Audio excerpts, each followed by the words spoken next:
আজ প্রজাতন্ত্র দিবস, তাই ব্রেকফাস্ট বানাতে গিয়ে মনে হলো একটু অন্যরকম করে চেষ্টা করলে কেমন হয়। যেমন ভাবনা তেমন কাজ, পালং শাক, টমেটো আর ময়দা নিয়ে মেতে উঠলাম রিপাবলিক ডে স্পেশাল ব্রেকফাস্ট বানাতে। প্রথমে পালং শাক আর টমেটো ভালো করে ধুয়ে কেটে নিলাম। এবার মিক্সিতে আলাদা আলাদা করে পেস্ট করে দুটো পাত্রে ঢেলে নিলাম। এবার প্রথমে পালং পেস্টটার সাথে সামান্য তেল আর ময়দা দিয়ে মেখে নিলাম, আর টমেটো পেস্টের সাথে সামান্য নুন আর ময়দা দিয়ে সেটাও মেখে নিলাম। আর আরেকটা পাত্রে ময়দা, নুন আর জল দিয়ে মেখে আলাদা করে একটা মণ্ড আগেই তৈরি করে রেখেছিলাম। এতক্ষণে বেশ সুন্দর তিনখানা কালার ফুটে উঠেছে, তাই না?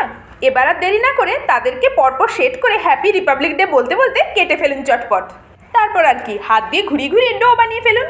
আর এবার দেখুন সুন্দর তেরঙ্গার ডোগুলো আমার রেডি। এবার চাকতিতে সামান্য তেল দিয়ে হালকা হাতে বেলে ফেলুন। তারপর কড়াইতে তেল গরম হয়ে আসলে একে একে ছেড়ে ভেজে ফেলুন। আর ব্যাস, কোনো রকম ফুড কালার ব্যবহার না করে তেরঙ্গা লুচি বানিয়ে দিনটাকে নিজের মতো করে উদযাপন করুন। কেমন লাগলো জানাতে ভুলবেন না প্লিজ।